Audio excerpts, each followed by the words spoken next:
"Get this dirty glass off my table, you worthless piece of trash." The woman's voice cut through the elegant restaurant like a knife. "People like you should know your place." What she said next was so shocking that the entire dining room gasped, and the hidden camera captured every cruel word that would soon be seen by many. The silence in Bella Vista Restaurant was so thick you could cut it with a knife.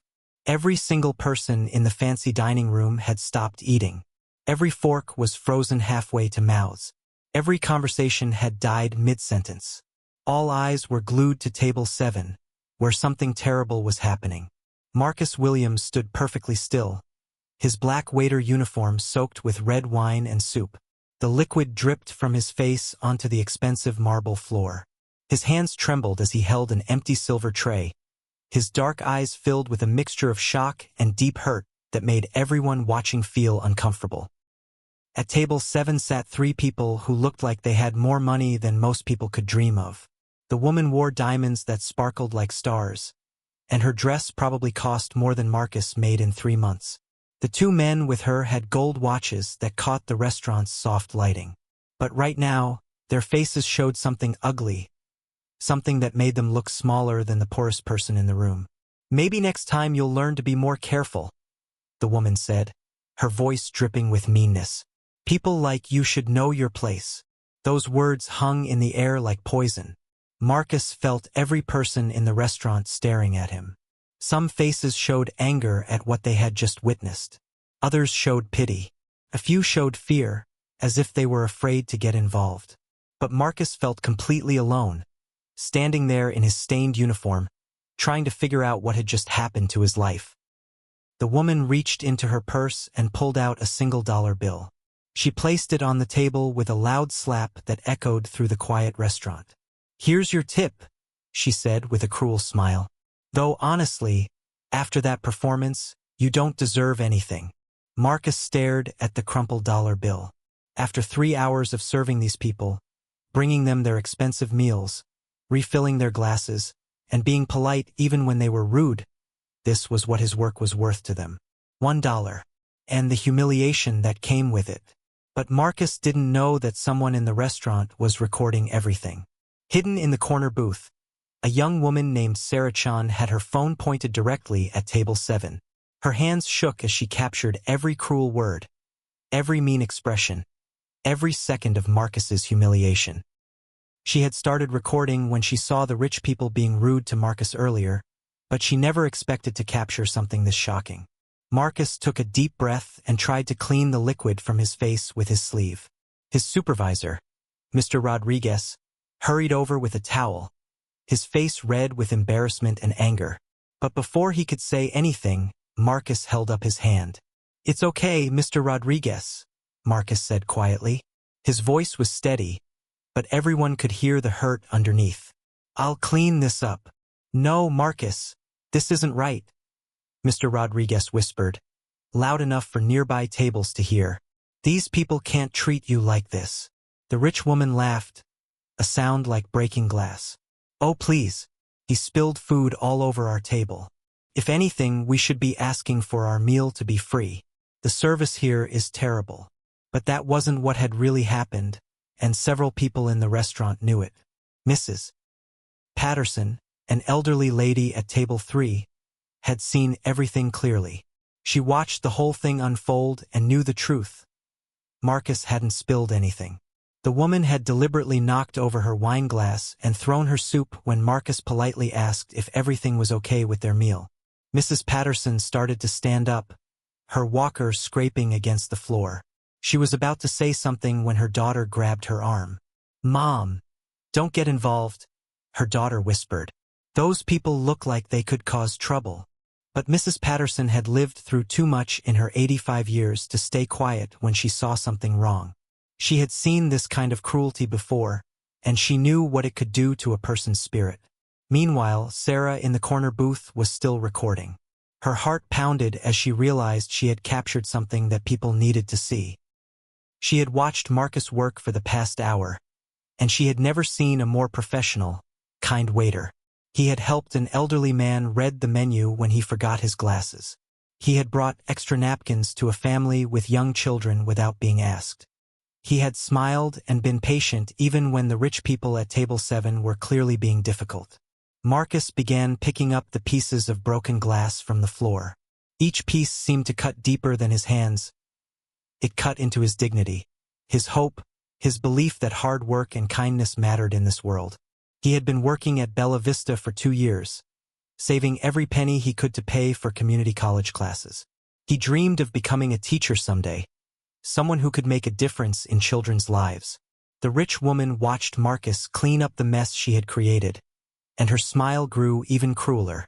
"You missed a spot." She pointed to a small puddle of wine near her designer shoes. "And be careful not to touch my dress. It costs more than you make in a year." One of the men with her laughed. "Probably more than he makes in 2 years," he added. And they all laughed together like they were sharing the funniest joke in the world. Marcus felt heat rise in his chest. Not anger, but something deeper. Shame. The kind of shame that makes you want to disappear, that makes you question everything about yourself. He had felt this feeling before, growing up in a neighborhood where people sometimes looked at him like he didn't belong. He had promised himself he would never let anyone make him feel small again. But here he was, on his knees, cleaning up a mess that wasn't his fault while rich strangers laughed at him. Other customers in the restaurant were getting uncomfortable.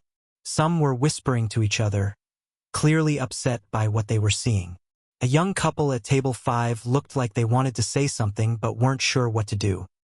The businessman at table 2 had put down his phone and was watching with a frown that grew deeper every second.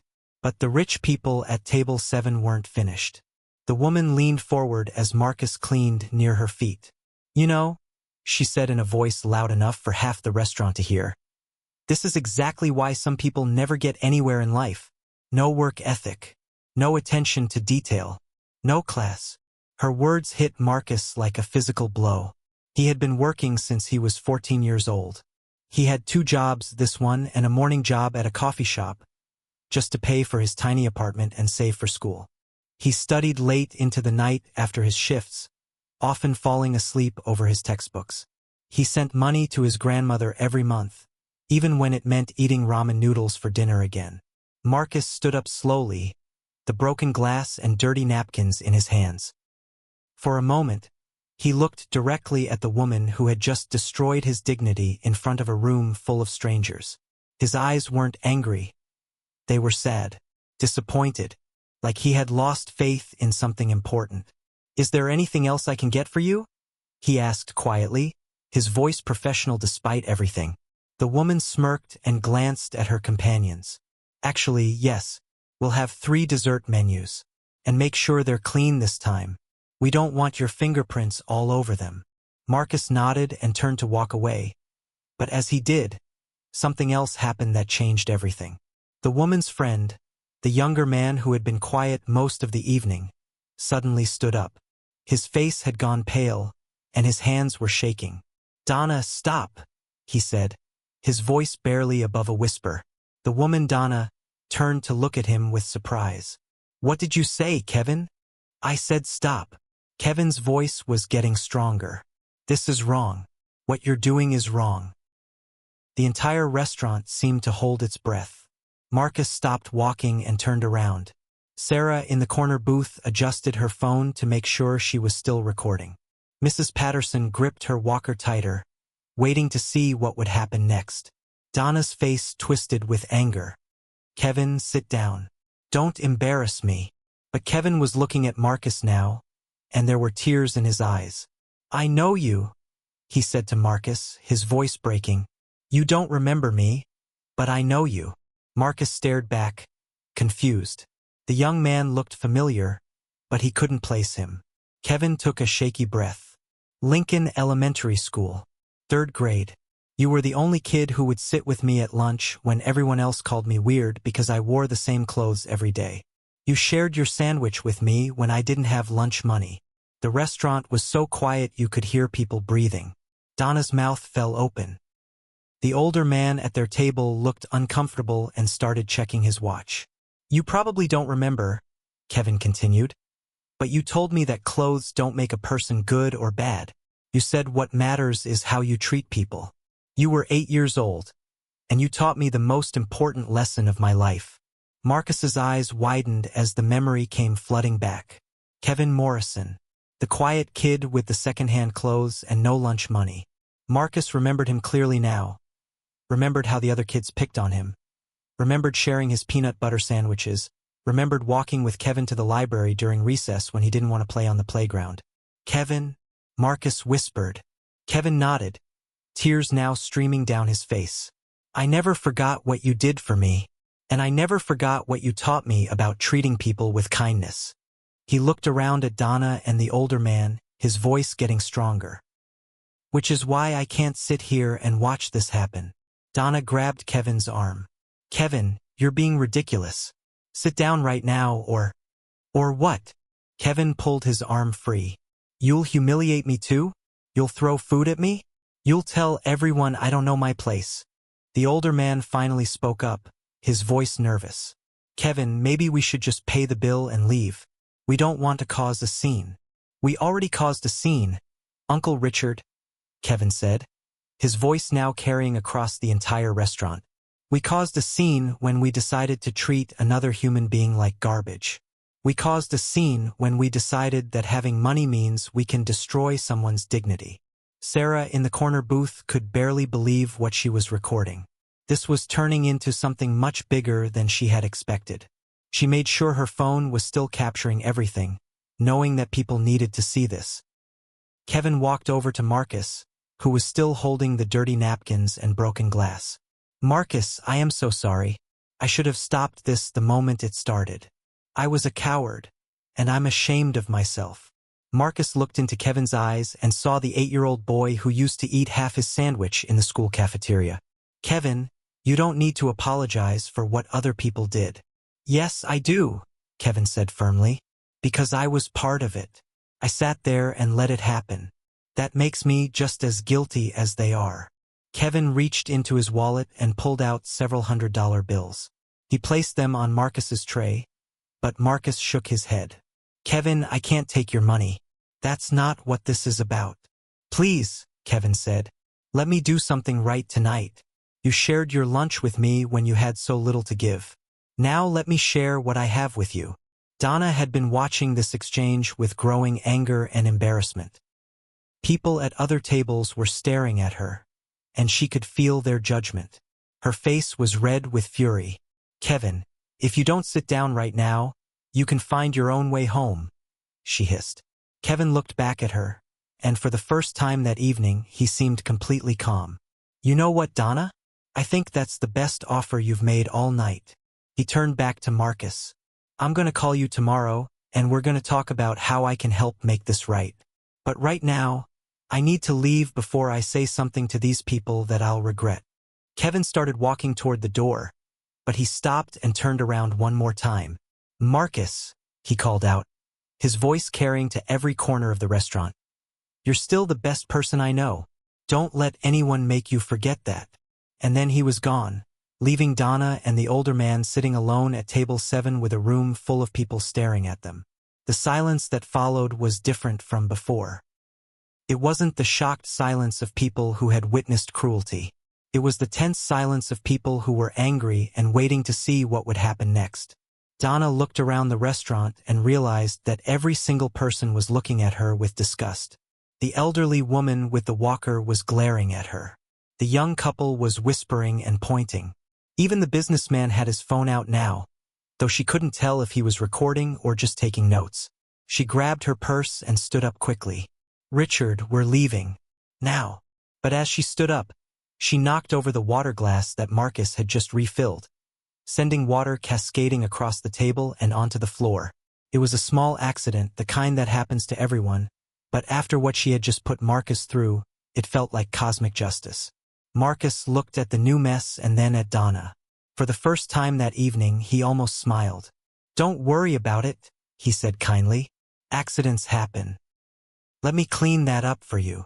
The grace in his response, the way he showed kindness even after being treated so terribly, seemed to break something in the atmosphere of the restaurant. Mrs. Patterson finally stood up with her walker, and this time her daughter didn't try to stop her. Young man, she called out to Marcus, her voice shaking with emotion. "You are a credit to your family and your community.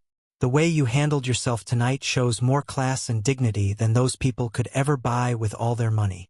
Several other customers started nodding and murmuring agreement.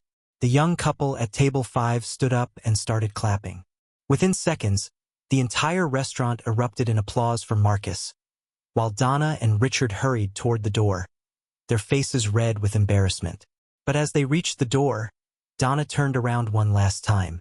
Her face was twisted with a rage that scared even the people applauding Marcus. She looked like someone who wasn't going to let this humiliation go unanswered. She pulled out her phone and took a picture of Marcus, and the look in her eyes suggested that this story was far from over. "You haven't heard the last from me," she said, her voice carrying across the restaurant like a threat. And then she was gone, leaving Marcus standing in the middle of Bella Vista Restaurant, surrounded by applause, but somehow feeling more uncertain about his future than ever before. Sarah in the corner booth stopped recording and looked down at her phone. The video was 18 minutes long, and it had captured everything: the cruelty, the kindness, the confrontation, and the applause. She had no idea that in less than 12 hours, this video would be seen by millions of people around the world, and Marcus Williams' life would never be the same again. But for now, Marcus just stood there, water and wine still staining his uniform, wondering what Donna had meant by her parting threat and trying to process everything that had just happened to his quiet life.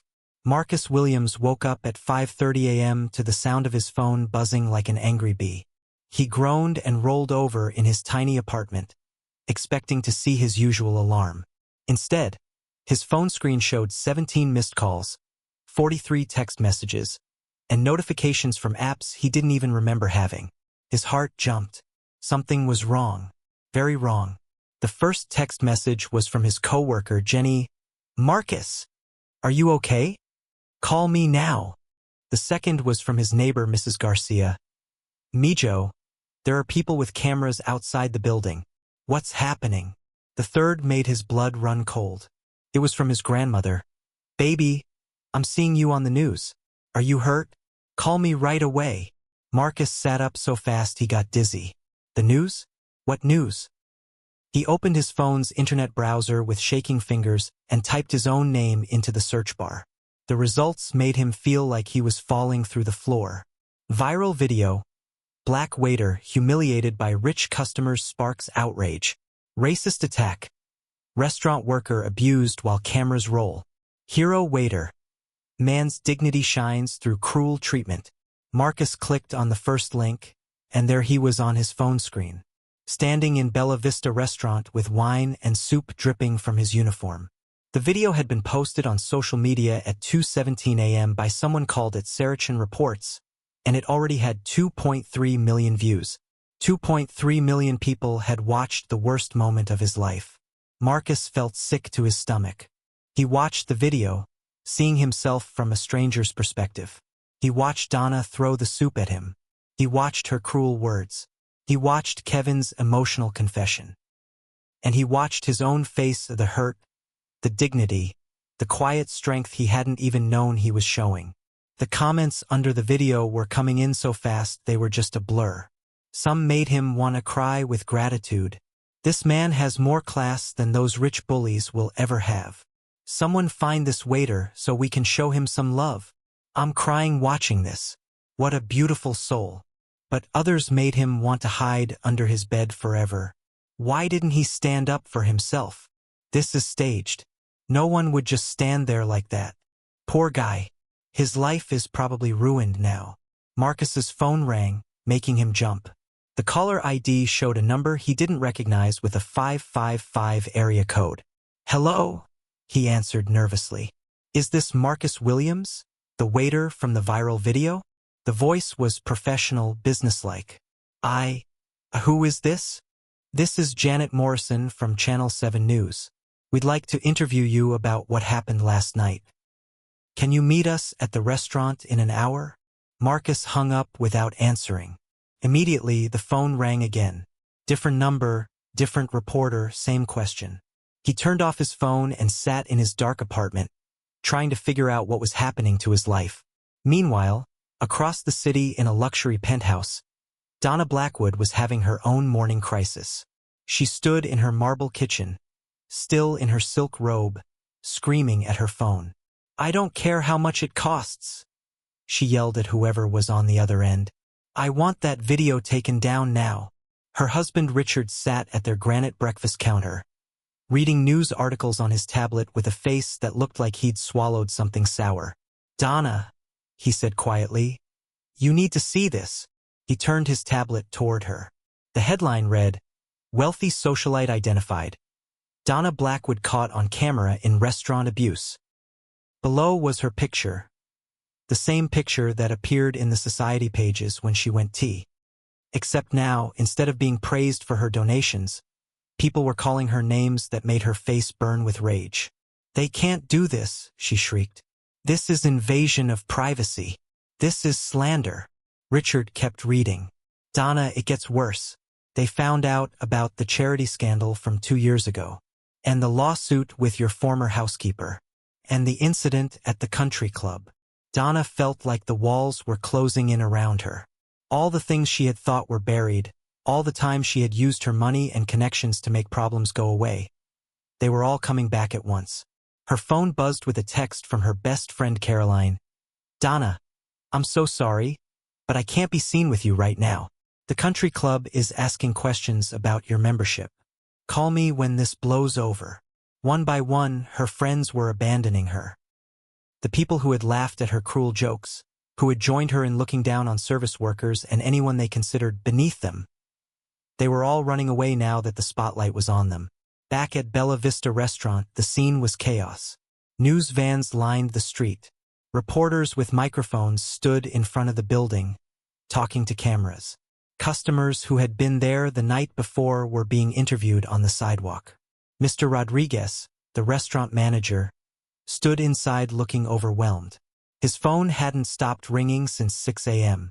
Some calls were from reporters wanting statements. Others were from customers calling to make reservations, hoping to sit at the famous Table 7. A few were from corporate headquarters, asking what kind of training their staff received and whether this would hurt the restaurant's reputation. But the strangest calls were the ones offering money. Lots of money. "Mr. Rodriguez," his assistant Carmen said, "there's a man on line 3 who says he wants to pay for Marcus's college education, and a woman on line 5 who wants to start a scholarship fund in Marcus's name." Mr. Rodriguez rubbed his temples. In 20 years of restaurant management, he had never seen anything like this. At 10 a.m., Sarah Chun sat in her car outside her college campus, watching her phone screen with amazement and growing worry. Her video now had 8.7 million views. Her social media account, which had had 200 followers yesterday, now had over 100,000 people following her. But she was starting to realize that she might have done something bigger than she intended. She had wanted people to see what happened to Marcus, to see the cruelty and the kindness. She had wanted justice. But she was beginning to understand that internet justice was like a wildfire. Once it started, no one could control where it burned. Her phone rang. It was her journalism professor, Dr. Williams. "Sarah, I just saw your video. This is incredible journalism, but I need to ask. Do you have Marcus's permission to share this?" Sarah's heart sank. In all the excitement of capturing injustice, she had forgotten about the person at the center of it. "No," she admitted.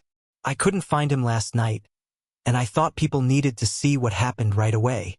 "Sarah, you've potentially changed this man's life forever. You need to find him and make sure he's okay with how this is playing out." After hanging up, Sarah felt terrible. She had been so focused on exposing the rich people's cruelty that she hadn't thought about how Marcus might feel about millions of strangers watching the worst moment of his life. Meanwhile, Kevin Morrison sat in his downtown office, staring out the window at the busy street below. His phone had been ringing all morning, but he wasn't answering. His uncle Richard had called 6 times. His business partners wanted to know if his emotional outburst would affect their deals. His mother had left a voicemail asking what had gotten into him. But Kevin felt something he hadn't felt in years. Peace. For the first time since becoming successful, he had done something that actually mattered. He had stood up for what was right, even when it cost him something. His assistant knocked on his door. "Mr. Morrison, there are reporters downstairs asking about your connection to the waiter in the viral video." Kevin smiled. "Tell them I'll give them a statement in an hour. And cancel all my meetings today. I have something more important to do." He pulled out his phone and started searching for Marcus Williams' contact information. He had promised to call, and he intended to keep that promise. Back in his apartment, Marcus finally turned his phone back on. The notifications had multiplied like rabbits. 247 missed calls. 1,156 text messages. His email inbox had crashed twice. But among all the chaos, he saw one text message that made him stop scrolling. "Marcus, it's Kevin Morrison. I know this must be overwhelming. I want to help, but only if you want me to. No pressure. Just know that you have a friend who remembers what kindness looks like. Call me when you're ready." Marcus stared at the message for a long time. Kevin had been the one bright spot in last night's nightmare. The reminder that sometimes people do the right thing, even when it's hard. Before he could decide whether to call Kevin back, there was a loud knock on his apartment door. Marcus looked through the peephole and saw his landlord, Mr. Peterson, holding a stack of papers and looking annoyed. Marcus opened the door nervously. "Hi, Mr. Peterson. Is everything okay?" "Marcus, I need to talk to you. There are news vans parked outside my building. Reporters are knocking on other tenants' doors asking about you. This is disrupting the peace and quiet my other renters pay for." Marcus felt his heart sink. "I'm sorry, Mr. Peterson. I didn't ask for any of this to happen. I know you didn't, son, and I'm not blaming you. But I need to ask, how long do you think this media attention will last?" "I honestly don't know," Marcus admitted. "I hope it dies down soon." Mr. Peterson looked uncomfortable. "Marcus, you've been a good tenant. Always pay your rent on time, never cause trouble. But I've got other people to think about. If this circus doesn't calm down in the next few days." He didn't finish the sentence, but Marcus understood. He might lose his apartment over something that wasn't even his fault. After Mr. Peterson left, Marcus sat on his couch feeling overwhelmed. 24 hours ago, he had been a quiet waiter saving money for college. Now he was famous for all the wrong reasons, and his simple life was falling apart. His phone rang again. This time, the caller ID showed his grandmother's number. He answered immediately. "Abuela. Oh, Mijo." His grandmother's voice was full of worry and pride at the same time. "I saw you on the television.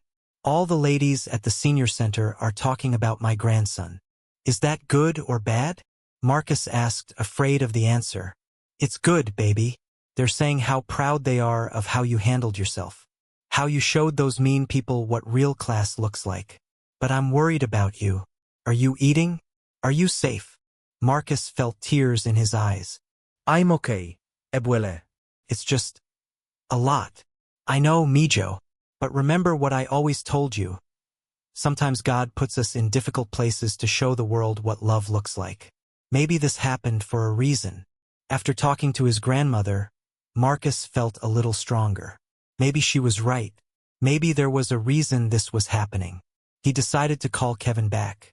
Kevin answered on the first ring. "Marcus, thank you for calling. How are you holding up?" "I'm confused," Marcus admitted. "Everything is happening so fast. I don't know what to do. First, let me apologize again for last night. I should have stopped Donna the moment she started being cruel to you. Kevin, you don't need to keep apologizing. You stood up when it mattered. That took courage." "I want to help," Kevin said. "I know this attention must be overwhelming. I have some experience dealing with media, and I have resources that might be useful. But only if you want help." Marcus thought about it. He was drowning in phone calls and reporters and people wanting to interview him. Maybe having someone who understood might be good. "What kind of help?" he asked. "Well, first, I think you need a safe place to stay until this calms down. Second, you might want someone to help you manage all these interview requests. Some could be good for you. Others might just want to exploit your story. Third," Kevin paused. Third what? Third, I want to talk to you about your dreams. You mentioned wanting to go to college. Maybe we can make that happen faster than you planned. Marcus felt hope for the first time since waking up. Kevin, I appreciate the offer, but I don't want charity. I've been working toward my goals, and I want to earn them. It's not charity, Marcus. It's one friend helping another. You helped me when we were kids, and I never forgot. Let me return the favor. As they talked, Marcus began to feel like maybe the situation wasn't completely hopeless. Maybe good things could come from bad moments. Maybe his grandmother was right about God having a plan. But what Marcus didn't know was that while he was having this hopeful conversation, Donna Blackwood was meeting with her lawyer and a crisis management specialist, and they were planning something that would turn the story in a direction no one expected. If that video is going to ruin my reputation, Donna told her legal team, then I'm going to make sure it ruins his life too. I want you to find everything you can about Marcus Williams. Every mistake he's ever made, every problem in his past, every reason people should question whether he's really the saint everyone thinks he is. Her lawyer looked uncomfortable.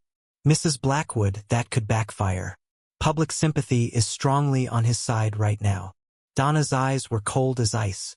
Public sympathy is a fickle thing. It can change very quickly if people see the right information. Find me something that will make people question their hero worship of that waiter. Miles away, Marcus was finally feeling hopeful about his future, not knowing that his past was about to become a weapon against him. 3 days after the video went viral, Marcus thought the worst was behind him. He was staying in Kevin's guest house, away from the reporters and cameras. Donations for his college fund had reached $180,000. 3 universities had offered him full scholarships. A major restaurant chain wanted to hire him as a spokesperson for their Dignity at Work campaign. Then his phone rang at 6 a.m. with news that made his world collapse again. Marcus, you need to see Channel 7 News right now. Kevin's voice was tight with worry. Donna's fighting back, and it's bad. Marcus turned on the television just in time to see his own mugshot fill the screen. The news anchor's voice was serious and dramatic. New information has come to light about Marcus Williams, the waiter who became famous after a viral video showed him being mistreated by wealthy customers. Channel 7 has learned that Williams was arrested 3 years ago for theft. Court records show he pleaded guilty to stealing money from his previous employer. Marcus felt like he couldn't breathe. The mugshot was from the worst day of his life. A day he thought he had left behind forever. The day that had taught him what rock bottom felt like, and what it took to climb back up. The phone calls started immediately. The university that had offered him a scholarship called to reconsider their offer pending further review. The restaurant chain said they needed to reassess the situation. Several major donors to his college fund demanded their money back. Within 2 hours, #MarcusWilliamsLied was trending on social media. The same people who had called him a hero were now calling him a fraud. This is what happens when we rush to make someone a saint without knowing the whole story. One comment read, "I feel so stupid for donating money to this thief," wrote another. Marcus sat in Kevin's guest house, watching his dreams disappear in real time. He felt like he was drowning, but this time there was no one to throw him a rope. Kevin burst through the door without knocking. "Marcus, we need to talk. Tell me what really happened 3 years ago." Marcus looked up with eyes full of shame. "Does it matter? Everyone's already decided I'm a criminal. It matters to me, and it'll matter to everyone else when they hear the truth. So tell me." Marcus took a shaky breath. "I was working at a grocery store. My grandmother was in the hospital, and her insurance wouldn't cover all her medicine. She needed it to live, Kevin. The prescription cost $400, and I only had $50 to my name." Kevin sat down, listening carefully. "I took money from the register, $350. I was going to pay it back as soon as I got my next paycheck, but they caught me before I could. I pleaded guilty because I was guilty. I did steal that money." "What happened to your grandmother?" "She got her medicine. She lived. But I lost my job and I had a criminal record. No one would hire me for months. That's when I promised myself I would never put myself in that situation again. I would work harder, save more, and never take shortcuts. Kevin was quiet for a long moment. Marcus, why didn't you tell the story when the video first went viral? Because I was ashamed. Because I didn't want people to know I was a thief. Because I thought maybe, for once in my life, people could see me as someone good instead of someone who made a terrible mistake. You are someone good, Kevin said firmly. You're someone who committed a crime to save their grandmother's life, faced the consequences, and spent 3 years rebuilding their character. That doesn't make you a villain. It makes you human. While Marcus and Kevin were talking, something else was happening across the city. Sarah Chen, the college student who had recorded the original video, was doing research for a journalism class assignment. She was supposed to write about the responsibility of citizen journalists in the social media age, and she was using her own viral video as the case study.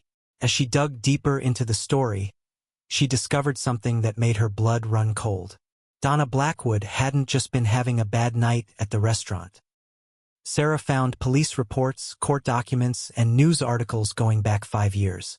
Donna had a pattern of abusing service workers, employees, and anyone she considered beneath her social status. But more shocking was what Sarah discovered about the theft charge against Marcus. She found the original police report, the court transcripts, and hospital records for Marcus's grandmother. She also found something else, security camera footage from the grocery store that had never been shown in court. Sarah called the grocery store's former security guard, who had since retired. After some convincing, he agreed to meet with her. I remember that case, the old security guard said. That young man, Marcus. I felt terrible about what happened. Why? Sarah asked. Because I saw what really happened. Marcus did take the money, but he put an IOU in the register with his name, phone number, and a promise to pay it back with his next paycheck. He wasn't trying to hide what he did. He was desperate and thought he could fix it before anyone noticed. Did you tell anyone this? The security guard shook his head sadly. I tried to tell the manager, but he said it didn't matter. Theft was theft. And Marcus's lawyer said it would be easier to just plead guilty and accept the probation than to fight it. The boy was too poor to afford a good lawyer, and too proud to let his grandmother know what he had done for her. Sarah felt tears in her eyes. Do you still have the security footage? I kept a copy. I don't know why. Maybe I always hoped someone would want to know the whole truth someday. Meanwhile, at Bella Vista Restaurant, something beautiful was happening. Word had spread through the local community about Marcus's situation, and people were choosing to support him anyway. Mrs. Patterson, the elderly woman who had defended Marcus that first night, had organized what she called the Truth Rally. Dozens of community members gathered outside the restaurant, holding signs that read, "We still believe in Marcus, and redemption is real.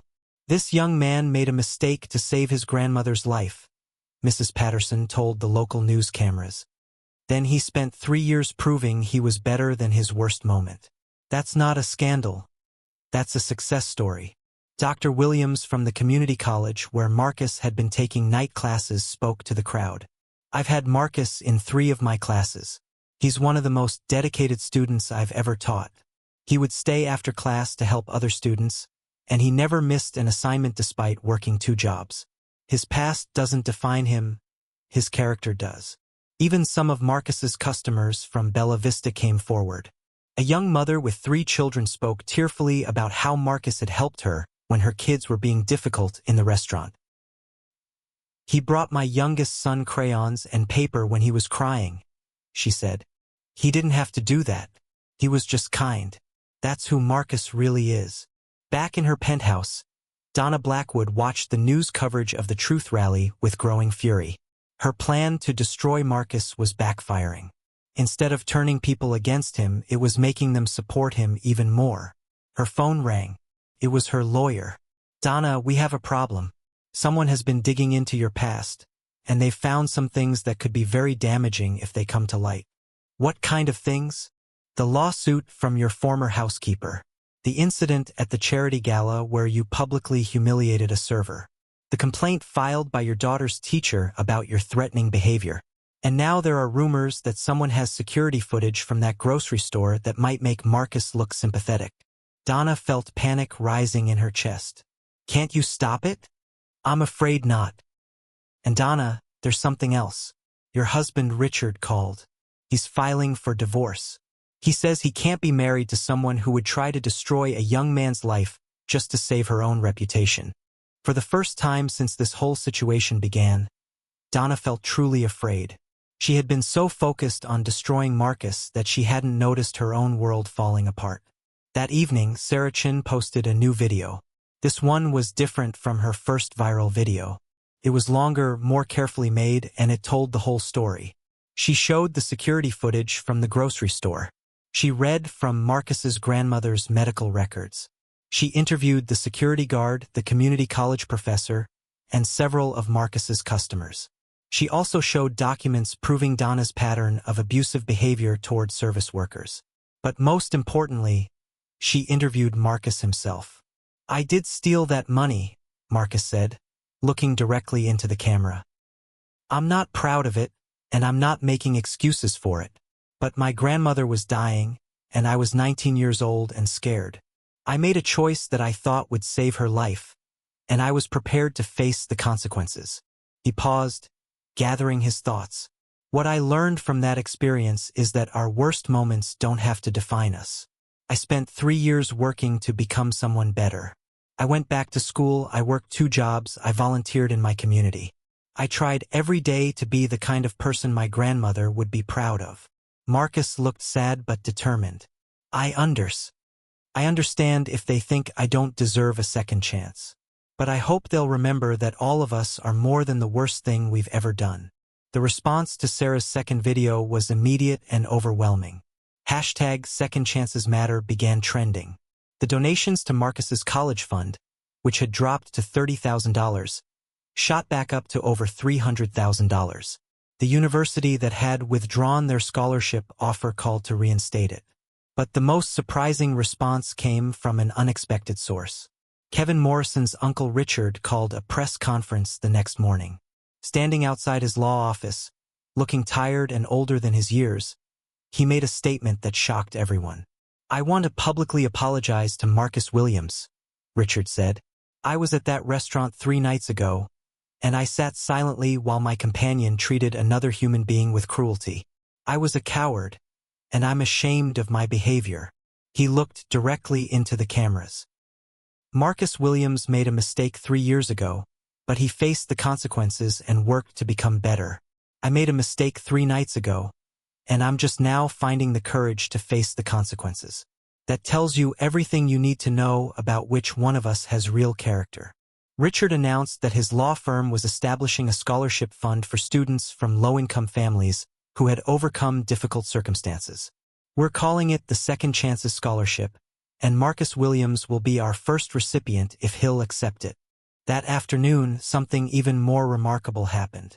Donna Blackwood's own daughter, Amanda, posted a video on social media.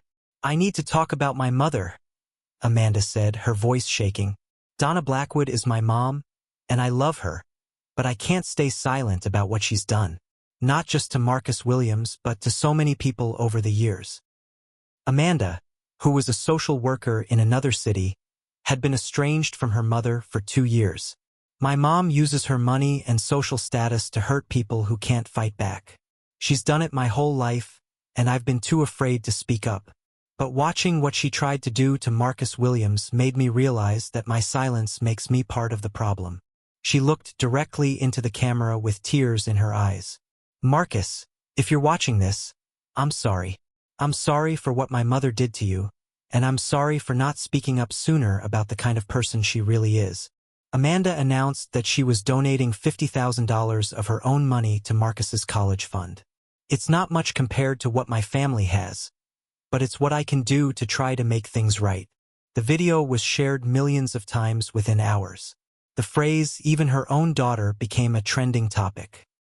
That evening, Marcus sat in Kevin's guest house, reading through hundreds of supportive messages on his phone. The hate comments were still there, but they were outnumbered now by people sharing their own stories of mistakes and redemption. Kevin knocked on the door and entered with a huge smile on his face. "Marcus, you need to see this." He showed Marcus a news article on his phone. The headline read, "Bella Vista Restaurant hires Marcus Williams as assistant manager. Announces new anti-bullying training program." "Mr. Rodriguez called," Kevin explained. "He wants you to come back, but not as a waiter. He wants you to help train other staff members on how to handle difficult situations with dignity. And the corporate office is implementing your story as part of their company-wide training program." Marcus stared at the article, hardly believing it. "They want to hire me? After everything that's happened? They want to hire you because of everything that's happened. You've shown the world what real class looks like, and they want that to be part of their brand." That night, Marcus called his grandmother. She had been following the whole story on the news, and she was bursting with pride. "Mijo, do you remember what I used to tell you when you were little and you made mistakes? You said that mistakes are just lessons waiting to be learned. And what did I say about second chances?" Marcus smiled, feeling peaceful for the first time in a week. "You said that God gives us second chances not because we deserve them, but because that's what love does." "That's right, baby. And now the whole world has seen what I've always known. That you are a young man worthy of love and second chances." 6 months later, Marcus Williams walked across the stage at graduation. He had finished his associate degree while working as an assistant manager at Bella Vista and was heading to a 4-year university on a full scholarship. In the audience, his grandmother clapped so loud that people 3 rows away could hear her. Kevin sat next to her, beaming with pride. Sarah Chun was there too, having become a friend during the months that followed her viral video. Even Mr. Rodriguez and several co-workers from the restaurant had come to watch. As Marcus accepted his diploma, he thought about that night 6 months ago when his life had changed forever. He thought about the cruelty he had faced, but also about the kindness that had followed. He thought about his mistakes, but also about his growth. During his valedictorian speech, Marcus looked out at the crowd and spoke from his heart. 6 months ago, a video went viral that showed the worst night of my life. But what that video really showed was something much more important. It showed that ordinary people are capable of extraordinary kindness when they choose to stand up for what's right. He found Kevin in the audience. It showed that childhood friendships can survive decades and change lives when we least expect it. He looked at Sarah. It showed that sometimes the most important journalism happens when everyday people decide to bear witness to injustice. He found his grandmother. And it showed that the love and wisdom our elders give us can carry us through the darkest moments. Marcus paused, his voice getting stronger. But mostly, it showed that our worst moments don't have to define us. Our mistakes don't have to be our endings. And our past doesn't have to determine our future. He smiled, looking out at all the faces of people who had supported him. Sometimes it takes a village to remind one person that they're worthy of love and second chances. Thank you for being my village. As the crowd erupted in applause, Marcus felt something he had never felt before, complete peace with his past and complete hope for his future. In a different part of the city, Donna Blackwood sat alone in a much smaller apartment, watching the graduation ceremony on television. Her divorce was final, her social circle had abandoned her, and she was facing several lawsuits from former employees who had found the courage to speak up after Marcus's story went viral. But as she watched Marcus speak about forgiveness and second chances, something stirred in her heart that she hadn't felt in years. For the first time, she began to wonder if maybe it wasn't too late for her to change too. She picked up her phone and typed a message she never thought she would send. "Marcus, I know I don't deserve forgiveness, but I want you to know that I'm sorry. Watching your grace and dignity over these past months has shown me how much work I have to do on myself. Thank you for teaching me that it's never too late to become a better person." She hesitated for a long moment, then pressed send. Marcus received the message during his graduation party. He showed it to Kevin, who shook his head in amazement. "Are you going to respond?" Kevin asked. Marcus thought for a moment, then typed back, "Everyone deserves a second chance to do the right thing. Thank you for the apology. I wish you well on your journey." As he hit send, Marcus realized that his story had come full circle. It had started with cruelty and humiliation, but it was ending with forgiveness and hope. Not just for him, but for everyone whose life had been touched by those 18 minutes of viral video. Sometimes the cameras catch everything, not just our worst moments, but our best ones too. And sometimes, when the whole world is watching, ordinary people do extraordinary things that remind us all what it means to be human. Marcus Williams learned that night at Bella Vista Restaurant that dignity isn't something that can be taken from you. It's something you choose to keep, no matter what the world throws at you. And in choosing to keep his dignity, he had helped others find theirs too. The cameras had caught everything, and the world had been watching. But what the world saw wasn't just a young man being humiliated. They saw a young man rising above humiliation with grace, and inspiring others to rise with him. And that, Marcus realized, was the best kind of viral story there could be. Comment Part 2.